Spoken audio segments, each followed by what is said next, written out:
Hey you guys, what's up? It's Reese with Sprezzatura Cane Corso. I'm out here with the puppy, and as promised, we're gonna do some ear taping. And so, I guess let's get into it. So, the number one thing that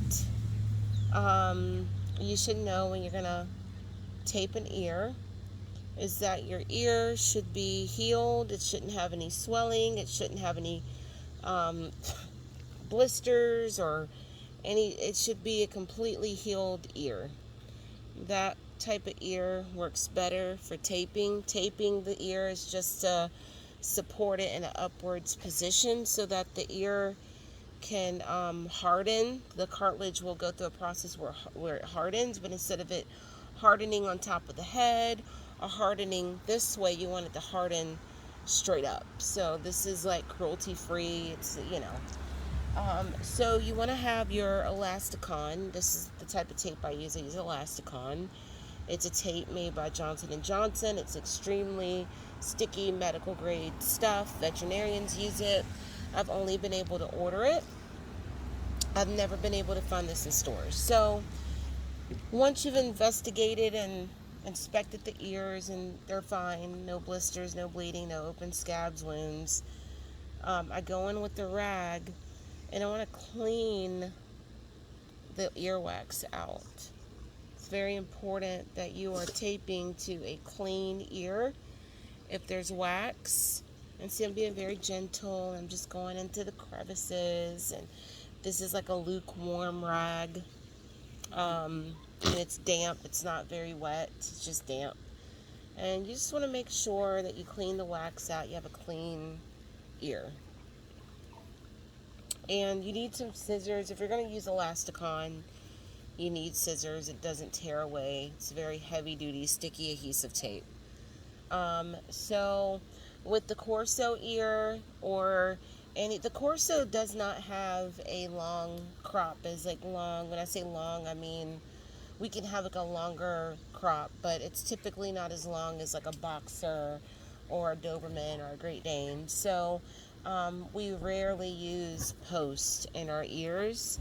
Usually the taping method is enough support to help the ear harden the way it needs to. It's enough support. So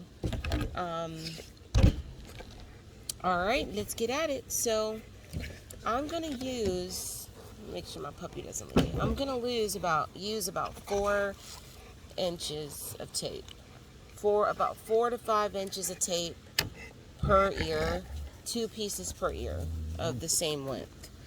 And so I'm cutting my tape right now. So what I'm going to show you is I always go in at a diagonal, and I'll show you what I mean. So when I'm taping, you see my finger, my tape goes in the ear and it's diagonal like my finger. So let's get her in. Let's get the tape in, guys. So I'm going to place my tape in at its diagonal, and I'm going to I don't want to hurt her with my nails. So, and there's this flap here. It's like a fleshy flap, and you're going to wrap that not in towards the ear, but outside of the ear, going that way. So also I'm going to lift. So I'm lifting I'm going to try to do this and have her face the correct way. So I'm lifting the ear. You want to stretch the ear as you go in taco.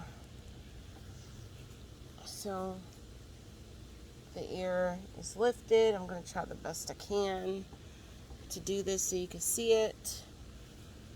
Puppies are not the easiest. So the ear is lifted, and I'm going to go that way with the tape.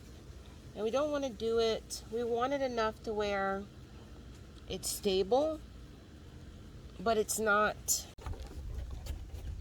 a tape an ear in like 2 seconds. It's nothing. So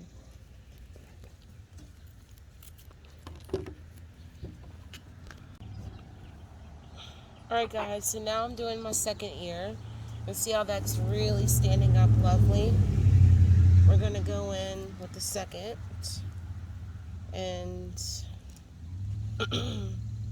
Same method, diagonal, diagonal. I'm going to pull up on the ear. It's hard when it's just me trying to. And we're going to burrito around that ear and squeeze. Squeeze, squeeze, squeeze. Give it a good squeeze. And then we're going to cut another piece. And we're going to just secure our work that we did. And we are done. We are done with that ear. And, you know, sometimes I'm really anal and I'll do the piece in the middle, which, let me go get another puppy and I'll show you, because this puppy's ears are not as long and as heavy as the other puppy's ear, but you see, I have a few tape jobs I need to do. Okay, so hold on, I'll be right back. Alright guys, I'm back. So I had her ears taped up and I want her ears to stand like that. And so I've cut me about I cut two 8-inch strips of the Elasticon tape. And what I'm going to do with this, let me get this puppy, she's a complicated puppy, is I'm going to put half of this on the head like that. So half of the tape is going to kind of wrap around the ears. The other half is going to be stuck to the head. So, and I'm going to kind of position the ear where I want it. This is so hard. Like that. Like that. So it's going to be like a crown. I'm actually going to cinch in that one ear a little more. This puppy moves a whole lot. If I had help, it wouldn't be so hard, but... Alright guys, I'm back. So I had her ears taped up and I want her ears to stand like that. And so I've cut me about I cut two 8-inch strips of the Elasticon tape. And what I'm going to do with this, let me get this puppy, she's a complicated puppy, is I'm going to put half of this on the head like that. So half of the tape is going to kind of wrap around the ears. The other half is going to be stuck to the head. So, and I'm going to kind of position the ear where I want it. This is so hard. Like that. Like that. So it's going to be like a crown. I'm actually going to cinch in that one ear a little more. This puppy moves a whole lot. If I had help, it wouldn't be so hard, but... The ears will kind of flop over during that time, and you can tape them up if you're concerned. But usually, in my experience, just massaging helps a lot. Gets them through that period of teething. Because the cartilage is, you know, it just weakens a little bit when they're teething for whatever reason. But anyway, guys, hope you liked this video. Hope it was informative. I'll catch you guys later. Bye-bye.